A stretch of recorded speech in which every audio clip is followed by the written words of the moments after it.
Georgian-Abkhazian conflict, which erupted into war in August 1992, remains one of the most complex and enduring disputes in the post-Soviet space.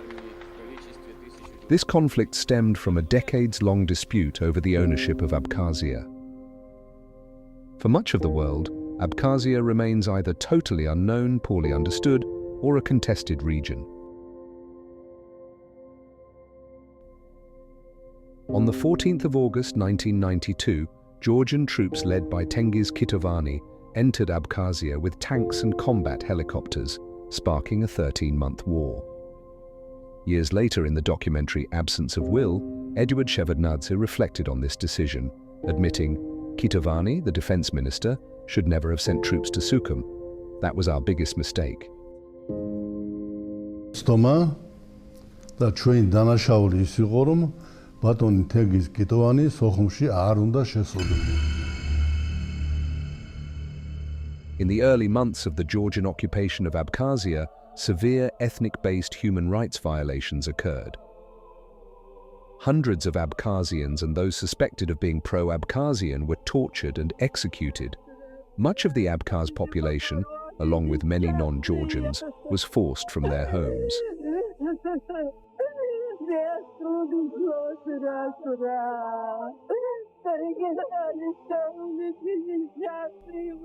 The deliberate burning of the Abkhazian state archives, the Institute of History, as well as the National Library of Abkhazia, symbolized Georgia's intent to erase Abkhaz identity. Additionally, the country's infrastructure, agriculture, industrial base and resorts suffered massive damage. Vice President Alexander Ankvab estimated the total damage from the 1992-93 war to be no less than $14 billion US.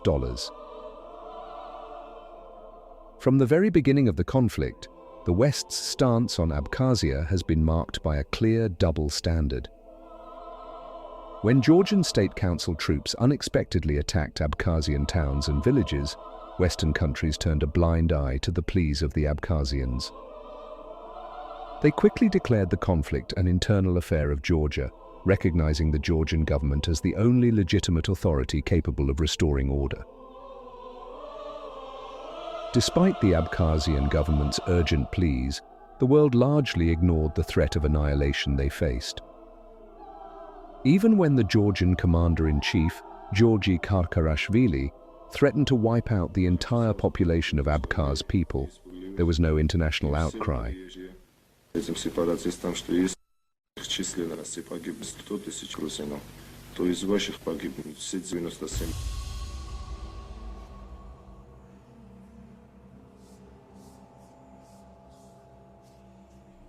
On the contrary, soon afterward, Eduard Shevardnadze promoted Karkarashvili to the post of defense minister and gave him the rank of general. This disregard continued even after the war, during the harsh embargo imposed by Russia and Georgia, which condemned the Abkhaz people to hunger and deprivation. Some Western countries, like Germany, openly supported this harsh blockade against Abkhazia. While the Chechens received Western sympathy for their rightful struggle against Russia, the Abkhazians fighting for survival were largely overlooked, simply because their opponent didn't fit the preferred narrative. It's also important to note that it was the Georgian president, Shevardnadze, who was among the first to publicly support President Yeltsin during Russia's attack on Chechnya in December 1994. Shevardnadze called for joint efforts to suppress any manifestations of aggressive separatism at any cost.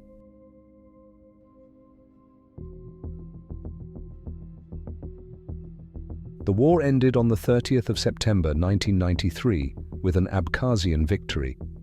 However, like all wars, this triumph was overshadowed by immense tragedy.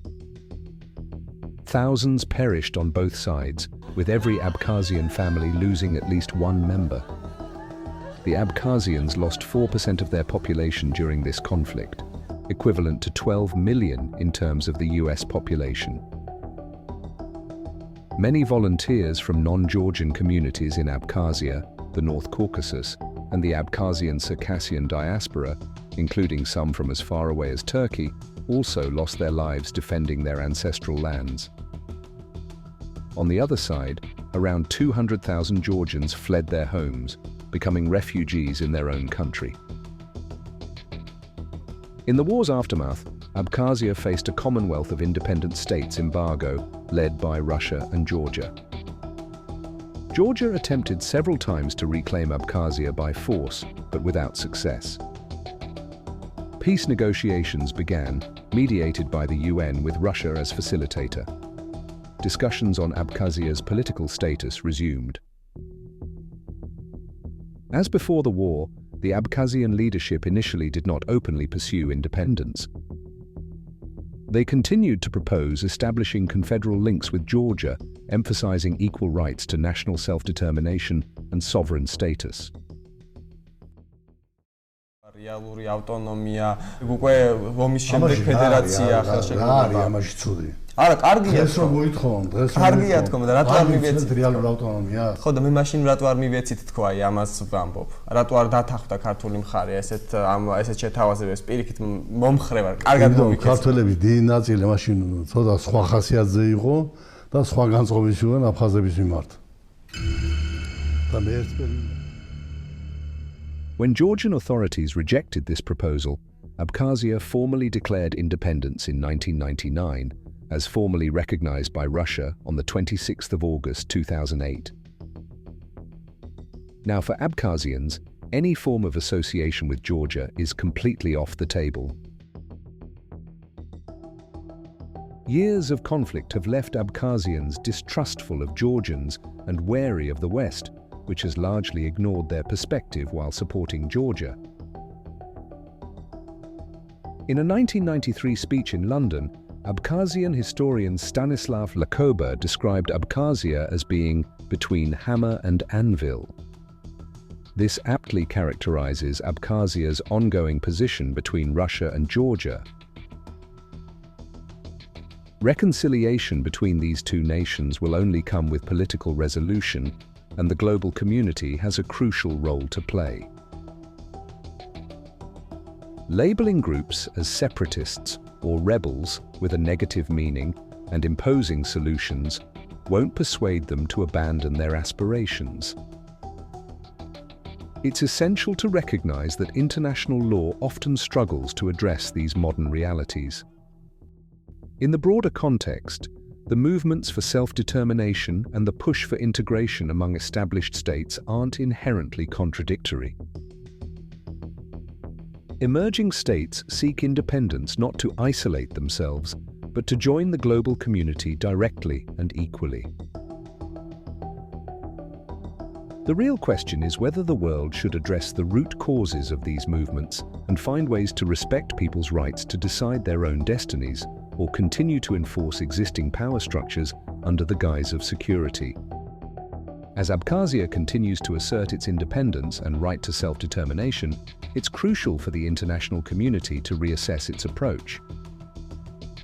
The Abkhazian people have demonstrated resilience and a strong national identity throughout their struggle. Their desire for sovereignty and equal standing on the world stage deserves serious consideration.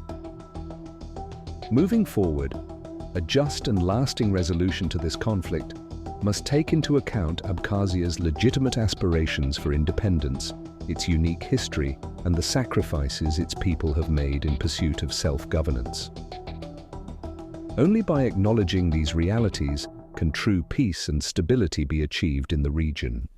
Hartapsua, Azreito Hashtam, Hara Azgi Hikumlid, Iskulas Harahau, Adonezigi Ajo, Yepsh Hargiazin Hamu, Hapsadgili, Ahakuitri Rz Akpara. Hara Zishto, Ansadu Yahatishes, We Hnapoyanitza, Usanakha, Harayai Rahgoit, Upabrizigi Agurajgarts.